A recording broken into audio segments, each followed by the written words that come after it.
Hi everyone, my name is Miss Sara and welcome to our instructional video for our tween grab and go polar bear cross stitch. So we are going to go over what should have come in your supply bag that you picked up at the library, what you're going to need at home, and then we'll get into the instructions, okay? So in the bag you picked up from the library, you should have, most importantly, your fabric with, be careful, a needle poked through so it doesn't get lost, okay? You are going to have your pattern. You are going to have some black embroidery floss. If you run out or you just decide you don't want to use black or whatever, embroidery floss is really easy to find at a craft store. You will have a hoop, and what you're going to need, and you'll have a needle threader, and we'll show you how to use this. What you're going to need at home is you're going to need some scissors. And I would suggest having a pencil and a highlighter because as you can see right here, as we go through our pattern, this is mine, we're gonna mark off what we did so we can keep track, okay? That's what the highlighter's for. Okay, so just a quick note before we get started, this is not a super quick craft. This may take you a while and it's okay to come back to it, take breaks. This is kind of just a fun hobby craft, okay? This isn't something you're gonna finish in an hour. So be patient and have fun, okay? Let's get started. Okay, so let's get started. So what you're gonna wanna do is get your hoop ready. So you're gonna unscrew that and have this ready to go. It's the two parts. Then to find the center point, we are just going to kind of crease. It should kind of stay enough for you just to be able to see the creases on your fabric. This is just gonna help us place our hoop and start our sewing. So we can kind of see that center point right there. We're going to put the whole circle, the full circle, underneath and line it up. So there's the center, there's a circle. Then we're going to put the kind of the broken hoop over top and we're going to squish it down and get it nice and tight in there. This, if you need a grown-up's help with this part, this is okay. Fabric can be a little tricky to work with. So we're going to get that in there. Then we're going to use our screw and we're going to start to tighten this. And you can kind of adjust if needed while it's still loose, but the tighter it gets, the harder it is going to be to adjust. So you're going to want to get it tightened and on the hoop until it's not going to come apart. This is what you're going to hold while you sew. Okay. Now it's sturdy enough I can pick it up and I'm going to keep. Don't worry too much about being super centered because you have enough extra fabric you can trim when you're done. We just want to make sure that we're mostly in the center. Okay? And you can adjust the hoop whenever you need to. It does not have to stay permanent. Okay, so it's on the hoop. Let's get started getting our string ready, our floss. So you don't want to, I usually do about the length of 2 arms, just so it's not too much for me to work with, because you don't want it to be too long. It's going to snarl and knot a lot. So we're going to do that. And then we're going to separate and pull apart the strands. There are 6 of them, and you want to work with 2 at a time. So we're just going to pull 2 off.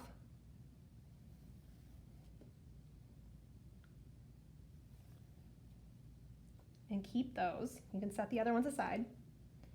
Then we have our needle threader. We're going to hold it up. We're going to put this through the hole, same thing, of the needle. And then we're going to put our 2 strands through the hole of the threader. And then gently, don't force it because you could snap your needle. You're going to pull through your thread. You can also try to thread the needle yourself, but we gave this to you so it would be easier. Okay, so now we've got our hoop and fabric ready, and we've got our needle ready. Okay, so picking up our pattern, we're gonna find the middle spot. So there are 7 10 by 10 squares. So it's not going to be exactly even, but we are going to pick about the middle point and we're going to count across the number of black X's. These are our black thread. There are 15 going across right here, so that's where I'm going to start. So we pick up our hoop and our needle, and remember, we have plenty of extra fabric, so it's okay if you're not in the exact center. So we're going to pick a center hole to poke through, and we're going to pull it through, leaving a little tail. Okay, this is one way. You can also tie a knot on the very end of your fabric to hold it, but this can be a neat way to do it. So we're going to hold a tail. We're just going to hold it there. Then we're going to go to the top right of the square we poked through. We're going to poke down and pull through. So we have two ways of doing stitches. So the first way is we can then go to the bottom right of that square. And remember, we're still holding our tail here. So we're going to try to get that thread to stay between our stitches and it'll hold it in place. We can pull through. Don't pull too hard because the tail will come out. And then you can go to the top left to make an X and pull through. And so you can see our tail is stuck in that stitch. So it's not going to go anywhere now. So you can keep doing X's all the way across for 15, but that will use up your thread faster. Or your other option is to make another half next to it, and instead of making, and so when you go up to the bottom right, instead of going to the top left, go here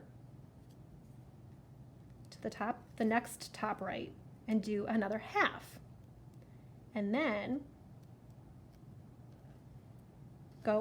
keep doing that all the way across, 15 of them. So I'm not going to do the full 15 because I just want to show you. So when we come up through the bottom again, then you go back all the way across and finish your X's.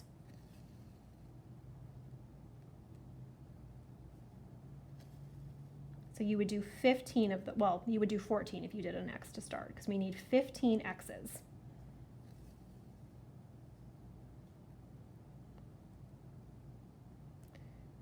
So as long as you're going in the same direction each time, you can do whichever method you think is easier, which one you like.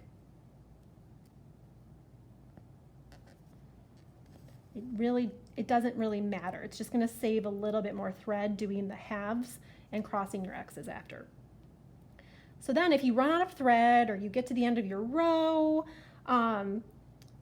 you can, I'll show you how to finish it off, but also if you decide you still have enough thread to then go up or down in your pattern, you can,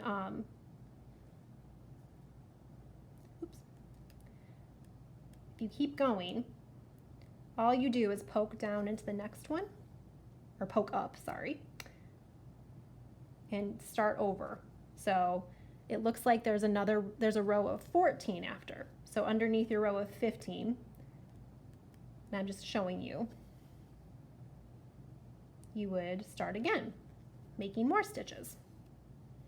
Okay, so now let's say you always want to finish on a finished X. We don't want to stop on a halfway point. Okay. And if you get knots or snarls, it's okay. You can try to pick them out, or you can just leave them on the back. No one is going to see the back of this. So it is okay to make mistakes on the back of this. It doesn't matter how messy the back looks. Okay, but say we finished a row. Say I'm out of thread. What we're going to do, and you can see I had a knot, and that is okay. What you're going to do is you're going to go to your stitches to end a knot or end a row, and you're going to poke through with your needle underneath the stitches. So you can see it's coming through the thread. What you're going to do, and this is pretending I don't have thread left, is pull that through, not not super tight, but nice and tight. And then trim that off. And then pretend this is a row of 15 and 14, and then you could rethread your needle, get some new thread, and keep going, okay? So going up and down, we are going to make our nose part this way. Okay, so now you can see we finished our like nose and mouth. So I did a little extra just to show you what we're going to be talking about. And you can see on my pattern, I marked off what I finished with my highlighter so that I can still see the X's, but I know what I've done.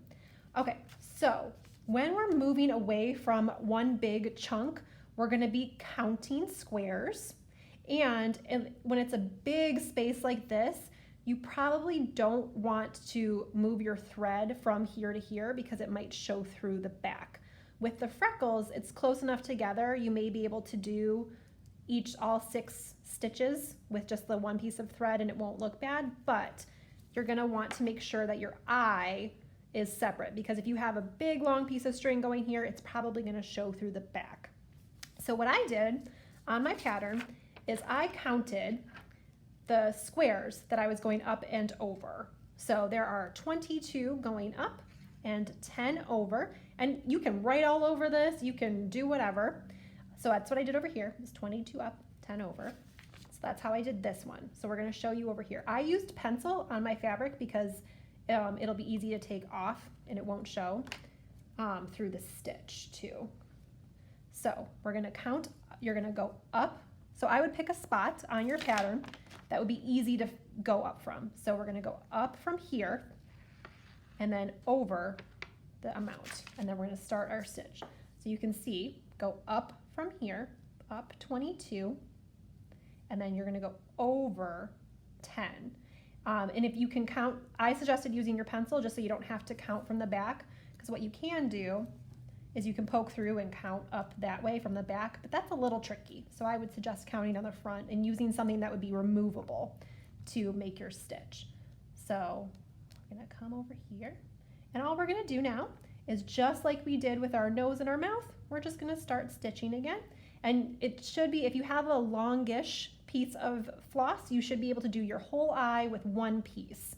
So we're just gonna start stitching again. And then same thing with the freckles. Right here, I did just 2 stitches and then went through to tie it off. You can do that, or you could do all 6 and it probably won't show through too much. Okay, so let's do that. Okay, so now that we've finished, you have a couple of options. You can take this out of your hoop and find a frame. You can frame it, or you can use the hoop as a frame. So you can make sure that it's centered how you want, and then you can trim the edges, and you can either glue them on the back, or you can use a piece of fabric like felt or something and use that to make a nice pretty backing for it. Whatever you want. You can display it however you want, but feel free to show us how your project turned out. Thanks for joining us.